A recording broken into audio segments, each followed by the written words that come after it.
Hi, I'm Maggie Gates. I write raw, relatable romance. Today we're going to talk about the Griffith Brothers Cowboy Romance series set on the Griffith Brothers Ranch in Texas. Welcome to Love Letters and Books, a podcast for anyone who loves a good story. This is a soft space to explore romance in books where no topic is too taboo. I'm your host, Casey, and this week I am sitting down with author Maggie Gates. I fell in love with Maggie's writing through her Griffith Brothers series, a contemporary cowboy romance. And today we're going to talk about the inspiration behind the series, the dynamics between the characters, and the impact fiction can have on our worldview and our self-perception. This episode is a tender and raw look at trauma, coping mechanisms, and finding the love we didn't know we needed in the most unexpected people and places. And make sure you stay to the end to hear Maggie's love letter that she wrote to her younger self. It might just be exactly what you didn't know you needed to hear today. So Maggie, welcome to the Love Letters and Books podcast. I am so glad you're here. Thanks for having me. I'm so excited.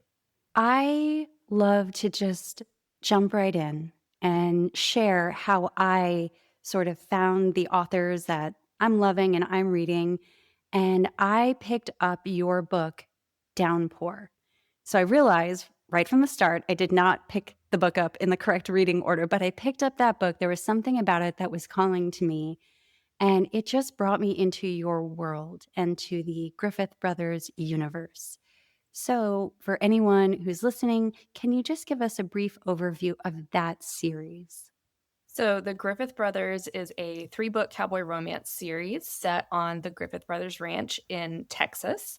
It follows 3 out of the 4 brothers, the first being a single dad, the second being an ex-bull rider, and the third being a very grumpy cowboy who does not like change. And they have to walk through a lot of change. The ranch has come out of some financial struggles and they're trying to shore things up. Their middle brother, Ray, gets severely injured on the bull riding circuit, and life just turns upside down. And they end up falling in love with 3 incredible women throughout the process, but also have to learn to navigate uncomfortable situations, change, and grow through it. Well, that's why I fell in love with them. And I met Ray and Brooke in that first book I picked up, and I just connected so much with the reality of both of their stories. And we'll get more into that in a bit because I kind of want to dissect how you write your characters and what inspires them. But something else that stood out to me recently, I watched you do a Q&A on Instagram, and someone asked you what you love most about writing. And your answer was that it's healing. And I would love to take a look at that with you. I don't know you that well. We had a brief pre-production call, but what does that mean to you when you think of healing as me writing? I'm the conduit. I get to process it for myself, but I also get to create that for others. Every time I write a book, whether I'm going into the story thinking this is something that I've gone through, and there have been plenty of those books, but it always ends up feeling like a diary.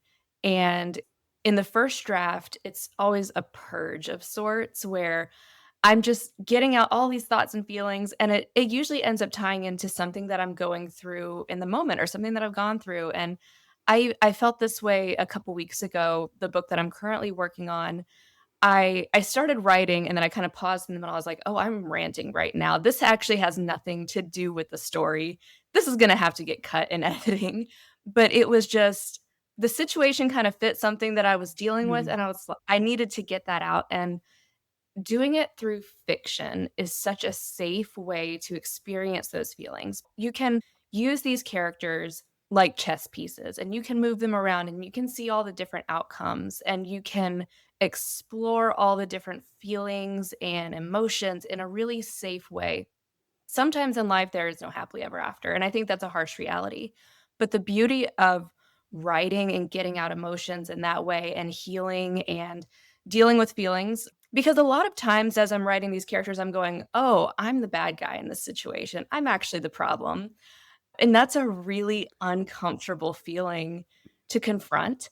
And doing it through fiction and doing it through books and writing these characters, it allows you to change the ending, and you can look at all the different outcomes and go, "Okay, this is the outcome that I want." Oftentimes in life, we're not afforded that luxury of stepping back and being able to pick through a situation, and so for me, writing is very healing because it is a safe way to kind of unpack everything, and I am not a very, emotionally expressive person. I internalize a lot and I kind of bury it down. I'm like, "Oh, I would just rather ignore those feelings." And I always find myself sitting on the couch at 2 or 3 in the morning just sobbing while I'm writing because it is such a safe place to experience all of that. And I think that when I allow myself to be open to feeling the uncomfortable stuff, to feeling the hard stuff and the scary stuff, readers in turn experience that as well because it comes from such a genuine place. It's fiction, but everything is so rooted in real emotions and real experiences. Was it always that way for you, that it felt cathartic or it was the tool that you picked up? Or was there a time in your life when something changed and writing became the thing? I started writing during my postpartum phase. My daughter was an infant, and I would just pick up my laptop and write during her nap time. I was writing fan fiction, and at the time, I thought, like, "Oh, it's just something fun. It gives me something that makes me feel like an individual rather than just a mom or just a wife," and there's nothing wrong with being those things, but you oftentimes in postpartum, you lose your sense of identity, and that gave me just such an escape. And at the time, I was just like, "Oh, that's fun." I'm playing around with some characters that I really love from my favorite TV show, and that's great. And then I started diving deeper into it, and it kind of became an obsession. And I found that conduit, that outlet of, okay, this is a really good place to get these feelings out. And I experienced really severe postpartum depression. And that was a very scary time because I had never experienced depression before. And I wrote about it a little bit when I was writing fan fiction. I was like, oh, that felt good to talk about. And, I was too scared to bring it up to people in my real life circles.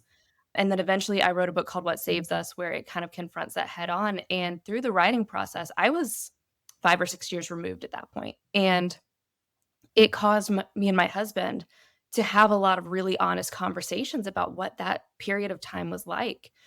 And since then, so many readers who have picked up that book have felt safe enough to slide into my DMs or send me an email or, tell me at an in-person event that they felt seen and they felt heard and loved and because they had gone through postpartum too. And it's something that people feel really uncomfortable talking about.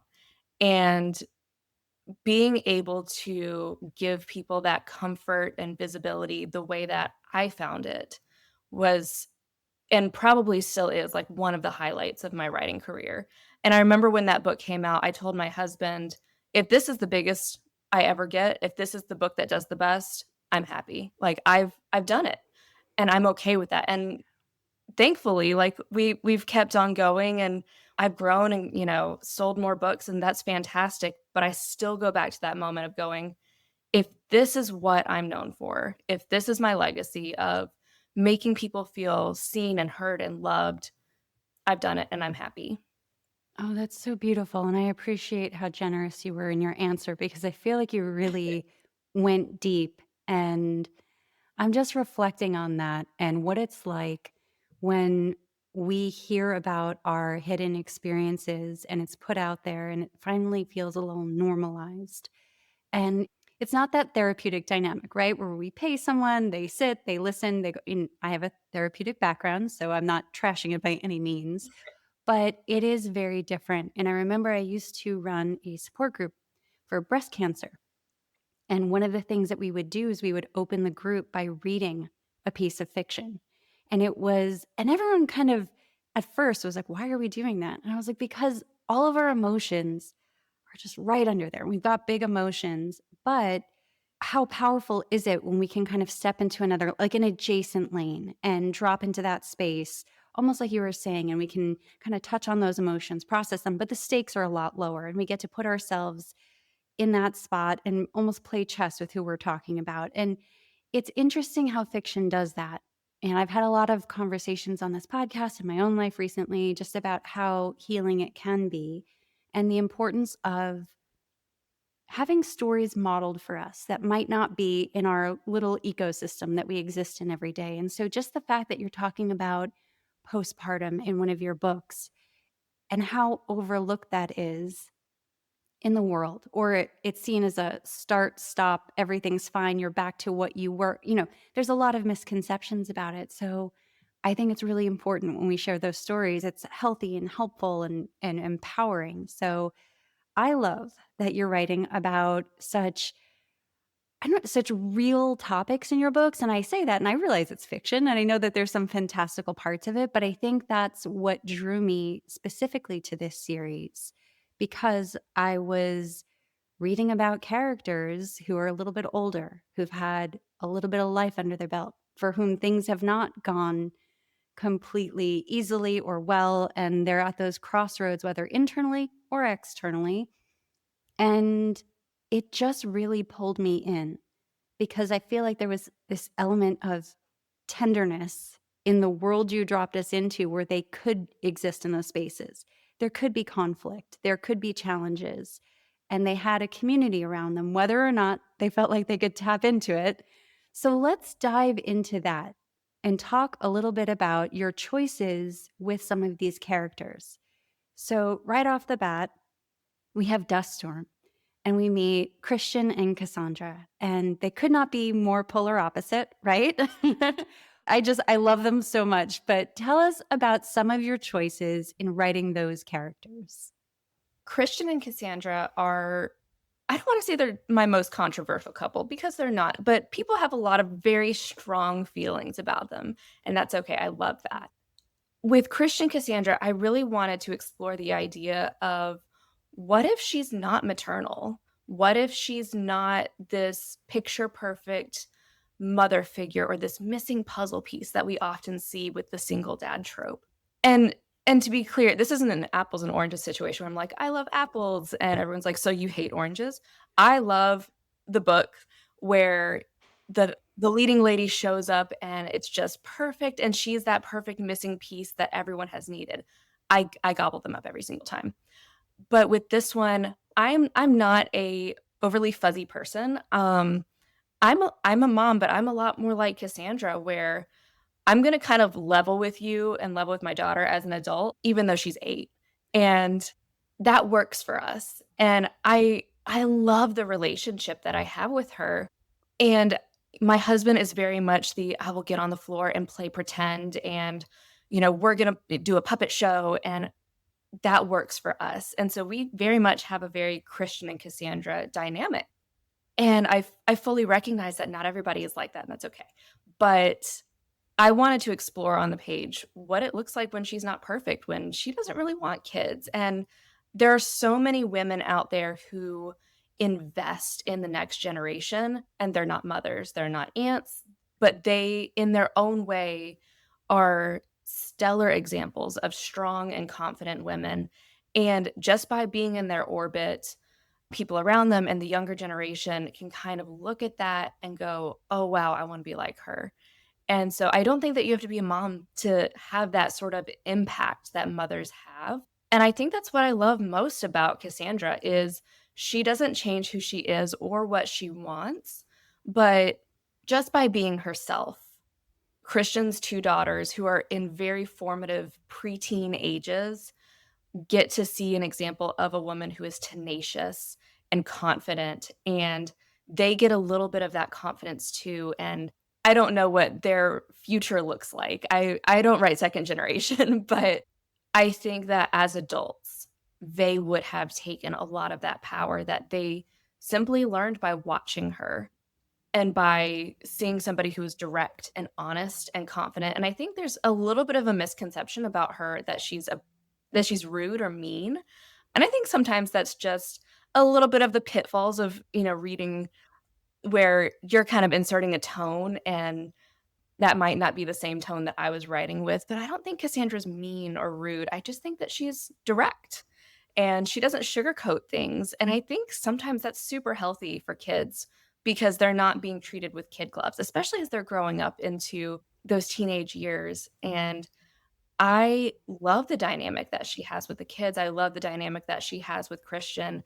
And she is, in her own way, exactly what they need, because they needed that strong, confident person who can show up and handle a situation. And as you see later in the book, Christian admits, like, he doesn't get to grieve. He doesn't get to feel his feelings because he's always the guy who has to pick everything up and keep going. And so for him to have her as a partner where she can do that, to allow him, when the big bad thing happens at the end, to allow him to go to the hospital and cry and feel it and be there because she can handle everything. I think that that is, it makes them a power couple in my mind, because they're meeting each other where they are and complementing each other. Yeah. Oh, I'm just soaking in what you're saying and thinking about how important it is for me, but I think for a lot of people, to read multidimensional women characters. And even if there's that bristling that happens when we read a character who's a little outside of the stereotype, right? I think it is really beautiful, and we get pulled into the story and see how things fit perfectly. And it's almost like a lesson in you don't have to be less than. Like who you are and how you move and how you show up in the world doesn't need to be tailored in these situations. Like you're Absolutely. probably perfect for the perfect thing for you. And I don't know that that's a message that gets shared a lot. So I really appreciated that in the story. And I'm from New York, so I appreciated Cassandra. I thought she was really funny, and I totally got every bit of her humor. And it was so interesting how you wrote the dynamic with the kids, because they just resonated with her. And I don't know, there's that beautiful lesson of maybe exactly what you need is the thing you never saw coming. And what a good lesson that is for all of us outside of reading and things like that. And another thing that's kind of coming up when I'm looking at these relationships you've written is them not needing to be perfect and healed and all put back together and still be deserving of a loving and healthy relationship that they can show up in as they are and heal and come back together and in community. Because I feel like sometimes there's this belief in the world that we have to heal in isolation, we have to make ourselves perfect, and then we will be worthy of this relationship. And I love when books sort of push back against that and say, no, there's an opportunity to be loved in your imperfection and for that not to be a barrier. And so as I'm talking about that, I'm also thinking about the dynamic between Ray and Brooke. And this story stood out to me so much. I love them as characters. I love the story. It's a very heart-wrenching story, but then how they come together and show up. Can you tell us a little bit about their dynamic and who they are as characters? With Ray and Brooke, that that book was so interesting to me because I knew going into Duststorm exactly what was gonna happen with Ray. I knew what his storyline was gonna be, and then I wrote Brooke, and she just kind of changed everything, because in my mind, I was like, "Okay, I'm gonna bring in another leading lady similar to Cassandra, where she has that sort of take no prisoners attitude and gets, pulls him out of this funk and pulls him out of his depression and darkness." And then I sat back and I was like, "No, he needs somebody who loves him exactly where he is from day one." And it's one of my favorite scenes in the book is when she sees him for the first time, because she's just sitting on his front porch holding a love plant that she thinks will bloom when you meet the love of your life. And because that's, she just has so much goodness and hope and light. And it's just who she is as a person. And then Ray shows up. She's like, "Oh my gosh, he's the hottest man I have ever seen in my whole life." Gets flustered, drops the plant, breaks it. And I think that moment where it's just kind of like lightning in a bottle and she's like, "This is my guy." Like, "Hello, handsome." And she doesn't know anything about him, but she's intrigued by him and she's attracted to him. And for him to immediately meet somebody that doesn't treat him with kid gloves, that steps into his world and is just like, "Okay, you're in a bad mood? Okay, I'm gonna go sit out here. Come to me when you're ready." And it's a little bit, to me, like when you see, I was watching, I'm very deep in my cowboy romance era. I was watching videos on horse whispering last night, and but it's very much when you see an animal who has been wounded and hurt, and they're very mistrusting of people. And you're just like, "Okay, I'm gonna go sit over here." And then slowly they creep closer and you build that trust. And I think that's a lot like what happened there is he is so used to being, seen as this champion, as this incredible man, as the playboy, and you get a lot of that fun in book 1, and I knew when I was writing him in book 1, I was like, "Oh, I'm gonna hurt everybody," because you think he's such a Yeah. fun character, and then he, does a complete 180 because his life has changed forever. It's never going back to the way that it was, and then Brooke comes in, and I think that moment where she sees him for the first time, like, that's when it changes again. He doesn't know it, she doesn't know it, but she doesn't see him for anything other than who he is, and even when he doesn't see it or believe it in himself. And I think that when I look at real relationships and my relationship with my husband and my relationship with my friends, that's the heart of it is they see you when you don't see yourself. And that is, to Mm. me, what is most compelling about Ray and Brooke. Oh, absolutely. I love that you're sharing so much about it because I was so curious. Obviously, that was the first Yeah. book of yours I ever read, and it just pulled at my heartstrings. And I love going deep into these characters because I'm reading your main male characters and I'm watching what you do with them. They have real backstories. Again, they're not one dimensional characters. And sometimes that does happen in fiction where the men are just great or bad or, but there aren't all of the layers that are so human. So I'm reading these very human stories that you've written, and it's adding the layer, the texture, the challenges, and an opportunity to see these characters in a different light than they would have even seen themselves. And no one had sort of more of a cathartic journey than Ray. And it is interesting because it's not that things necessarily get better. It's not, to what you're saying, his life will never be the same. It's about sort of surrendering and showing up to what life turns into and allowing people in and allowing people to love you. And it's interesting also because that's a healing journey. Like he's grieving. He's grieving the life that he once had. He's grieving the loss of an imagined future, this whole life he probably imagined for himself. And I think that that's really relatable too. And in the world, it's almost like we sometimes don't make room for that. It's almost like, well, that happened, so move on or accept it. And it's like, no, that acceptance process can be a little messy. And then you have a Brooke walk in, and I really want to talk about her because I thought she was such an interesting character. And you might almost think, oh, she's a softer character. So, how is she the one who's the most interesting when Cassandra has all these layers? But I was thinking about her, and I was thinking about how alone she is in the world. And that when she meets Ray, he is in a position of almost redefining his masculinity and who he is in the world. And he's this very, very safe space for her, despite being grumpy, despite being a little difficult. And I thought it was interesting to watch someone decompress around someone, almost like you're saying with the horse whispering. Yes, Ray does that around her, but she does that around him. And when you think of someone who's been alone in the world, doesn't have a great living situation, the resources are limited, there's money issues, and all of a sudden they can just exhale and fall asleep on the spot. That's a really beautiful thing to work into a story. So, can you tell me a little bit about her character and maybe some of the misconceptions or some of the feedback that you're getting? Or maybe, I don't know, do you feel like people are receiving her the way you intended? I think as a whole, Brooke is one of the hardest characters I've ever had to write because I am not a sunshine personality. I am generally a pessimist, and I connected with Ray immediately. We were on the same wavelength Yeah. the whole time. And then I would have to write Brooke, and I would have to tap into my happy side. And that was such a hard process for me. And when I look back at Brooke as a whole, rather than the discovery process, I think she is defined by a little bit of her circumstance, a little bit of the environment around her.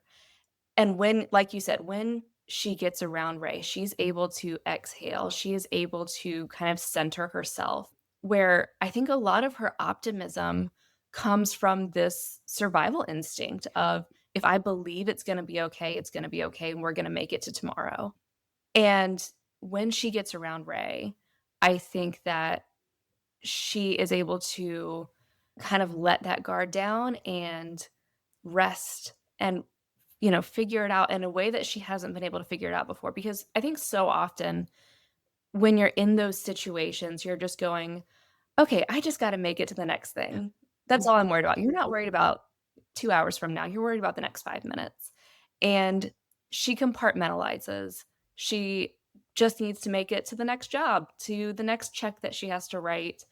And I think that that is a tough position to be in, and to rely on optimism rather than to rely on pessimism shows what a strong person she is, because it would be very easy to just kind of drop down into, "Well, life sucks," and, you know, it is what it is.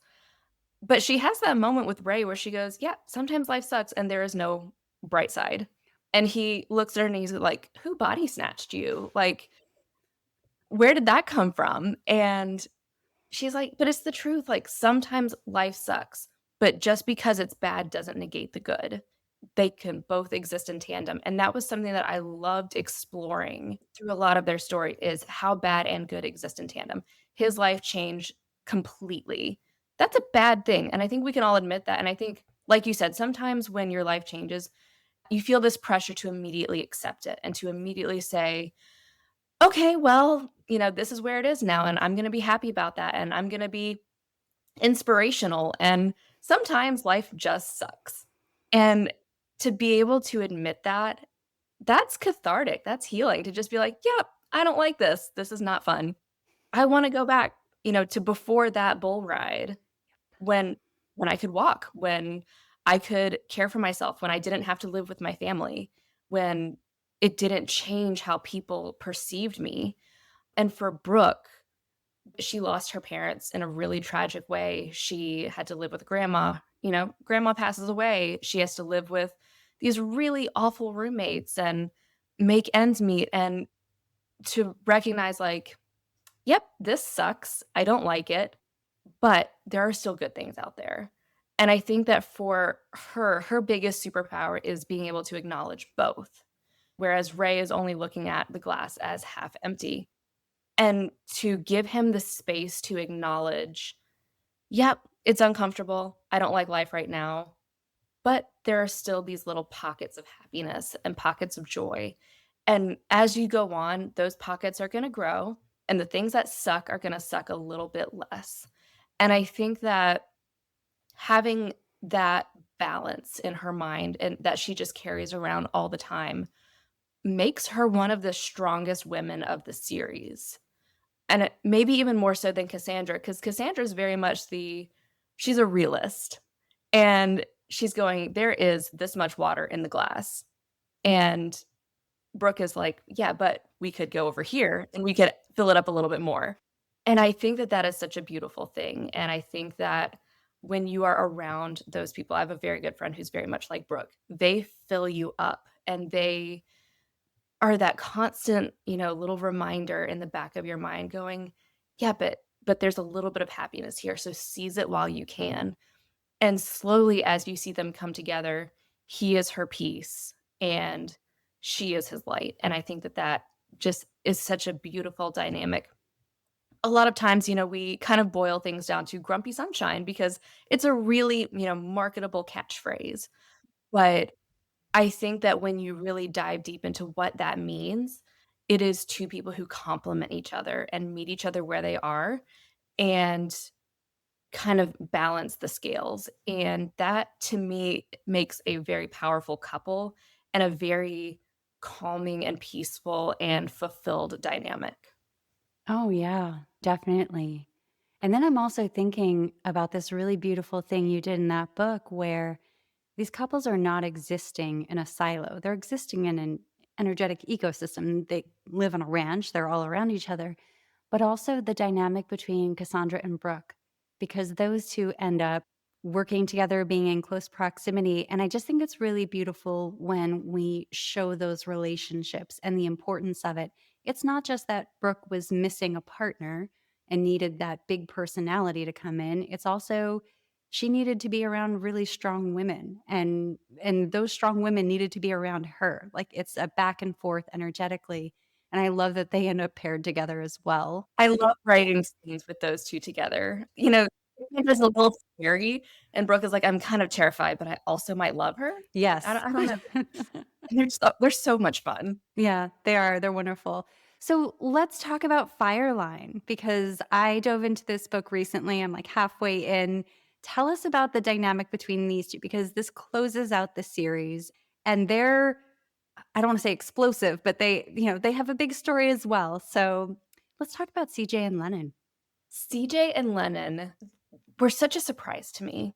Going into writing Fireline, I had the plot in mind of Lennon's past and how it comes back to haunt her, and I very much enjoyed diving into romantic suspense. I think I've read nothing but romantic suspense for the past, 18 months, and so I was like, "Ooh, I wanna try my hand at this," and it was so much fun, but what was even more fun was presenting Lennon as one thing, and then slowly as the book goes on, you start to peel back all these layers, and she is such a soft person inside, but because of her environment and her circumstances, she had to be very hard for a long time, and then you have CJ who grew up very soft and it was always very tender, and he talks about that a little bit, and he kind of had to put on this armor to deal with all the changes because he felt like he was losing his sense of identity.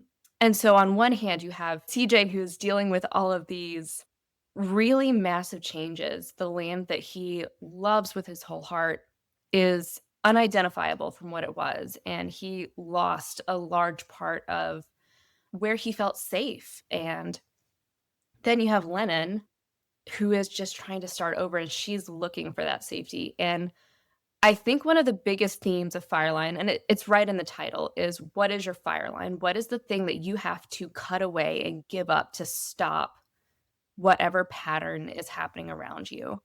And for them, it's a little bit of a pattern of self-destruction because they have to learn to get along. They have such big personalities and they're willing to do whatever it takes to save themselves.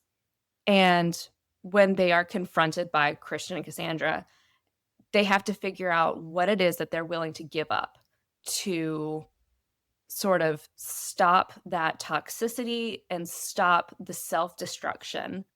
And once they realize like, hey, we're a lot better when we're working on the same side, they have this really beautiful relationship that blossoms out of that. But they have to lay down their pride, and they're both 2 very prideful human beings. And I think that when you see Lennon start to open up, about her past and all the things that she's gone through, and when CJ truly gets a chance to love somebody in the way that all of his siblings have gotten to, then you see him start to meet her where she's at, and they start to grow together. And I think that all of the couples have such strong relationships, but I truly see them as a partnership, and they meet each other where they're at, they grow together, they fight for each other, and it's a really, really beautiful thing to see, especially considering how they started their romance, which is very fiery, and, there's a lot of attraction and tension that turns into something super toxic, and so then to see that kind of wash away is it was so much fun to write, and I think they were a great couple to kind of wrap up the series with. It's interesting as I'm hearing you talk about this because I love how you're pushing back against some things very gently. But again, there's this idea that toxicity in relationships, it's a one sided thing and it's that person and they're bad. And instead of this, hey, how are we coming together? What am I bringing? Is my side of the street clean? How am I contributing to this? Am I bringing oxygen to the fire? And what happens when we both decide we don't want that anymore? And then I'm also hearing you talk about surrender in this really beautiful way between the 3 stories. And my friend Dan always used to tell me surrender is simply transferring your energy to the winning side. And he would always drive that home of like, you think it's giving up, you think it's failure, you think it's all these things, but it's just saying, maybe I wasn't looking at this the right way. I need a new perspective because my perception's a little distorted. And so I'm really hearing and seeing that in the stories. And it's so interesting because for each of them, truly, they've had that loss of an imagined future. Even Cassandra, she had this whole idea for her life. And then all of a sudden, she's on this ranch. Like, why am I here? Who are these children?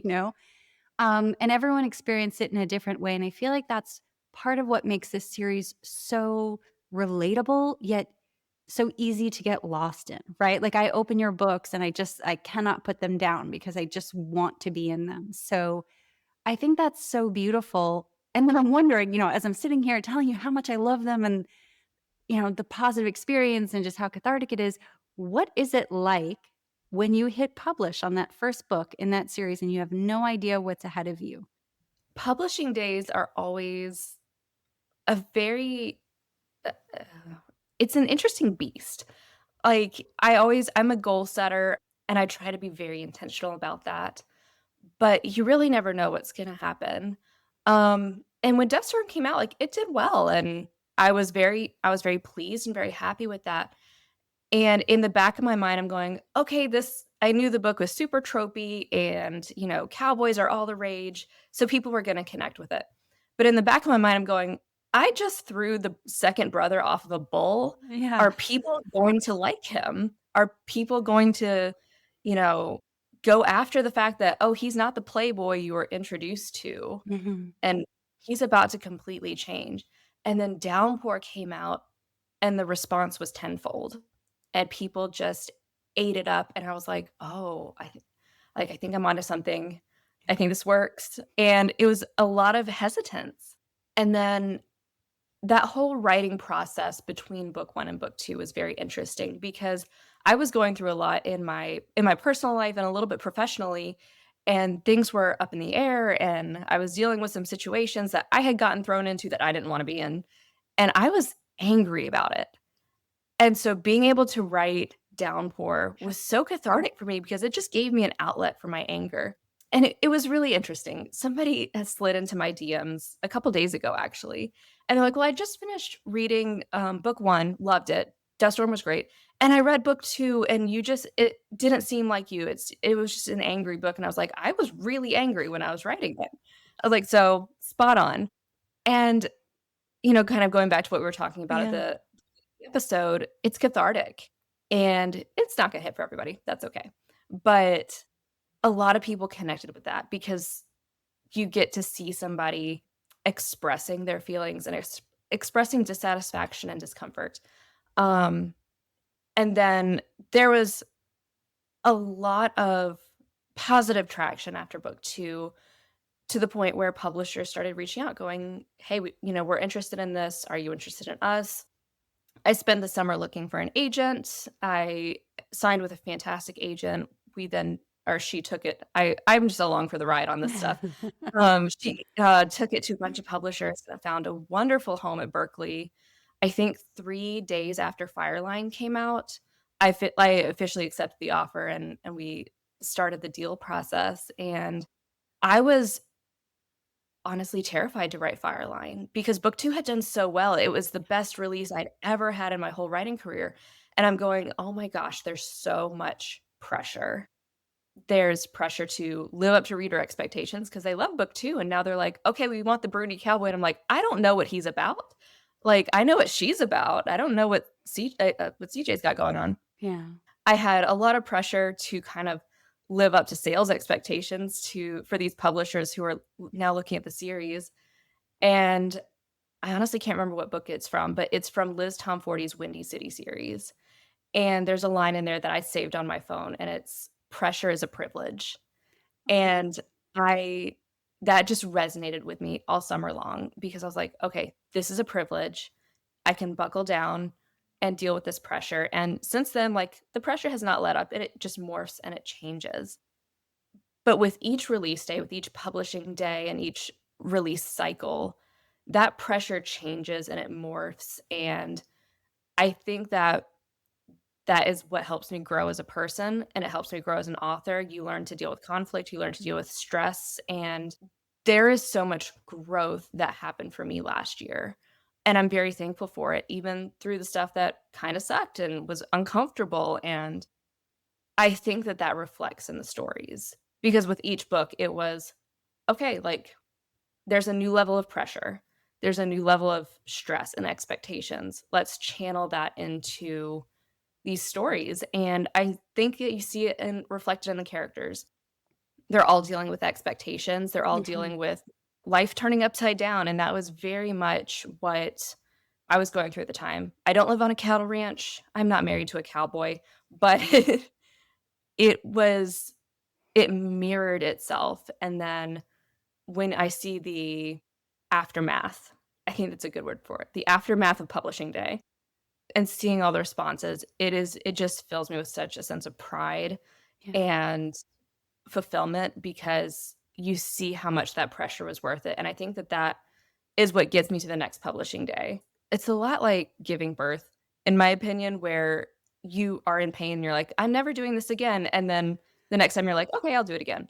But because you know you can get through it and you Yeah. know that you're gonna grow and you're gonna figure out something new, and I think that that is such the fact that I get to do that for work is just an incredible thing. Yeah. What would you say to the person listening who's about to hit publish on something in their life? Whether it's a decision, a job, a family, a move, whatever it is for someone else, and they're having that moment where they're like, oh, I don't know if I'm ready for the next thing. What would you say to that person who's listening? Just do it. I think the hardest moment is the 10 seconds before you do. Yeah. Um, because that's when you're second guessing yourself the most, and then afterwards, once you've made that decision, you've hit publish, you've accepted that job or sent that uncomfortable email, you're gonna feel peace and relief, and yeah, there's gonna be a little bit of anxiety mixed in there because there's always anxiety with something new or, going into the unknown, but with every step through that process, you're gonna grow as a person, and I think that one of the biggest disservices that we can do to ourselves is to be stagnant. It's okay to fail. And I say that as somebody who I am a goal setter. I put very high expectations on myself. And I have to often remind myself it's okay to fail. It's okay to suck at something. It's okay to I had to find a hobby over the summer because my hobbies used to be reading and writing and now it's my job. Yeah. And my husband always jokes, he's like, "Yeah, but whenever you get a hobby, it turns into a job." And I was like, "Yeah, I have that bad habit." But I needed to find a hobby that it was just fun, and it's okay to be bad at it, and it's really fun to be bad at things because you're learning Yes. something new, and you're trying something new, and I think we always have the fear of failure before you hit publish, before you do the big scary thing, and before you uproot your life. It's okay to be bad at it, it's okay to fail, it's okay to suck, and you are going to grow so much more through failing and through being bad than if you hadn't done it. So, I would just say to have courage and hit the red button and change your life. I know someone needs to hear that. I always trust in that on this podcast. Whenever something comes up, I'm like, there's someone out there who needs to hear that today. And I hope we find them. And then the other thing I wanted to touch on is this theme of it's okayness that you're bringing up, which I think is actually really powerful because you had mentioned anger. And it's so interesting having a therapeutic background and coming from those spaces. Anger is a hot topic when you're a therapist because everyone has a different feeling about it. My approach has always been from a position of neutrality. It's just a thing that's informing things, that's showing me things. And it will pass and it's not permanent. You're not going to live there forever. And it's interesting because I feel like anger is one of those things that we're programmed against. We're told that it tells the world something about us that sometimes it really doesn't, or that it's this negative thing or unattractive, or that if we're experiencing it, we just have to run away from it as fast as possible instead of use it. almost like if you drop into it and see where it takes you for a second and you kind of trust it, that it's moving me somewhere instead of fighting against it.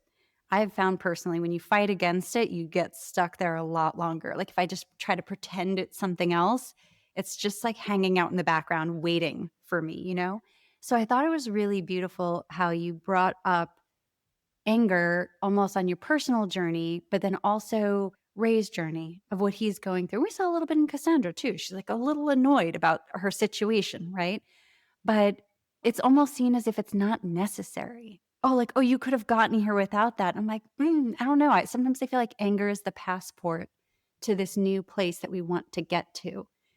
And I don't know. Sometimes I wonder when you're writing a story and you're sharing these characters and their journey, but it's something we're programmed against, what does that feel like? Like when you do get a little pushback or someone says, that doesn't sound like you, or I didn't like that. He was so angry. Like, why couldn't he just get over it?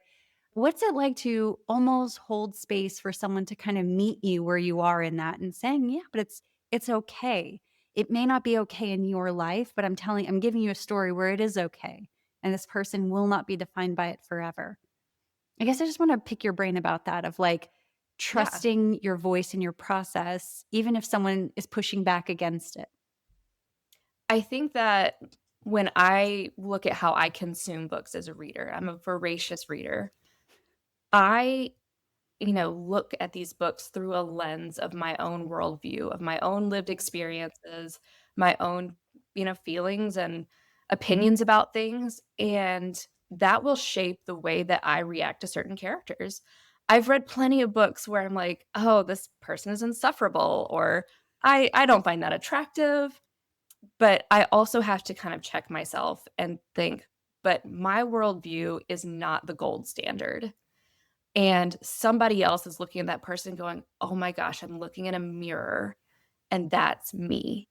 Mhm. And what I think authors as a whole do, I like what you said about giving space, is we hold space for people in books. Not every book is about you, and that's okay. There's gonna be a lot of people who think Cassandra is too abrasive and that she's rude and she's mean. There are people who are gonna think that Brooke is flighty and stupid and childish. That's okay. But there are people out there going, "You mean it's okay that I don't want kids, but that I can still be a really incredible example and influence to the next generation?" There are people going, "You mean my optimism isn't childish? My optimism isn't stupid?" And so I think oftentimes I was listening to and with the rest of the world, the Taylor Swift podcast, New Heights, and she said something very incredible, and she said a lot of incredible things, Mhm. and they very quickly kind of latched on to the next thing, but she was like, "When you make yourself the center and you think that everything is about you, that's a terrible life because it's not, and when you center yourself in conversations, when you center yourself in books, sometimes you need to go, 'This isn't about me,' even if my name is in the headline." And there's so much to unpack and take away from Oh, that, yeah. but I think that sometimes I, as a reader, think that my name has to be in the title of this book and that I am the main character, and I think it's okay to recognize sometimes you are the spectator and you have something to learn and glean from characters who are the complete opposite of you, who make you feel a little bit uncomfortable, Yeah. who maybe give you a very visceral reaction. You slam the book shut and throw it across the room, and that's okay. But I think that the more that we leave ourselves open to learning about different people, learning about different personalities, Mhm. learning about what makes them tick, the more empathetic we're gonna be. And when we frame it within the constructs of romance books, that it has to have a happily ever after, that's the whole point. It gives us a lot of safety to explore uncomfortable things because we know that there's hope and there's gonna be joy and it's gonna end up okay. And that's not often guaranteed in life, but it's such a great framework to learn and to be uncomfortable and to gain empathy, to look at somebody else, because then you're gonna run into a Brooke at your Mhm. office. You're gonna run into maybe you have to Oh, work yeah. for a Cassandra, and you're gonna go, "Okay, maybe she's not mean, maybe she's not flighty, maybe she's not whatever." And the same can be said about the men. Maybe he's not angry, maybe he's not, grumpy or toxic, or maybe he's overwhelmed and stressed, and does that make certain behaviors okay? No, it doesn't. But I think that the more that we can go, "I'm not the main character here, my name is not in the headline," we're gonna give ourselves space to learn and grow. And I think, like, that's been my experience as a reader, and I think that romance as a whole is such a powerful genre, Mhm. and I'm so privileged to be in it. Well, Maggie, I feel like I want to say thank you for this therapy session that you've done with me today because I really needed it this morning. And now I think I'm just going to be kind of mulling over what you shared. And I really like that. And I feel like I am always interested in the higher purpose of something or the secondary gain of something. And then also, anytime you have a response or reaction to something, kind of checking yourself and taking a step back and saying, why am I reacting to that? Why am I responding that way? What does that trigger in me? Who does she remind me of? Who does he remind me of? What does that bring to the surface? And I feel like we've covered so much in your Griffith series, and this whole episode has kind of felt like a love letter. But right now, we're going to pivot to your love letter that I asked you to write. And I'm so excited to find out if you're writing to yourself or to your readers. So, Maggie, you have the floor for your love letter. So I was going back and forth when we discussed this, and I think as a whole, like, my books are my love letters to my readers, and I often, throw that in the author's note in the end. So for this, I wanted to write a letter to my younger self because I often focus so much on the future and on growth that it's great to pause and look back. So here we go. Dear younger Maggie, I hope you have empathy for the person you were, faith in the person you are, and optimism for the person you have yet to become. You inspire others to show up for themselves every time you show up for yourself. And no matter what happens from this day forward, I believe that you will do good in the world because you are no longer living as the person you are conditioned to be. Rather, I see you becoming the person you are created to be. In this assignment to write a letter to younger us, I cheated a little. You see, I wrote those words years ago when I was co writing a romance novel with my husband. Now, those words hang by the front door in our house. Yeah, we found a husband, and he's the greatest. He's super tall and really hot, and I love that for us. But what I love most is that we found us. After decades of being taught to ignore your feelings, bottle them up, and tuck them away, you found a way to unpack them and lay out all those feelings and experiences for the world to see. That's brave. But what I love most about the journey from you to me is chasing the balance of being at peace with who we are while also waking up and striving to do better each day. It seems daunting, but you don't have to have all the answers right now. You'll figure them out along the way, and that's the privilege of aging. I wish I had better advice, but the truth is I don't. I haven't figured out the right words to say that would let you skip all the hard things that lay ahead.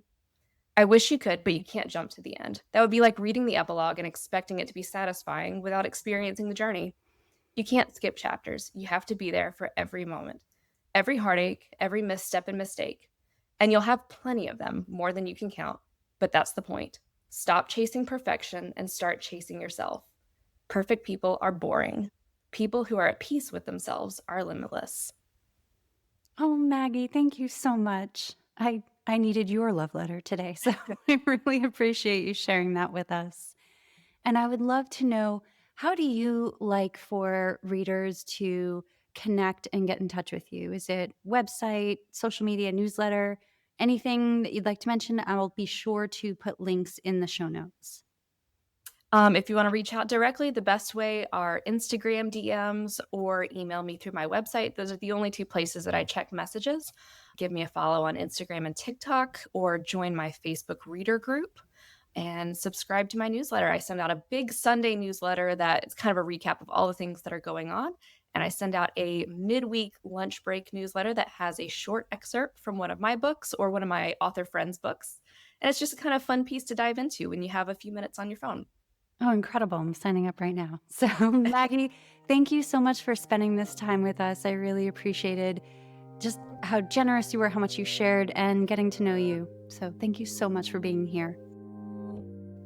Thank you for listening to this episode of Love Letters and Books, a podcast for anyone who loves a good story. If you enjoyed this episode, please take a moment to follow, rate, and review this podcast on your favorite listening platform.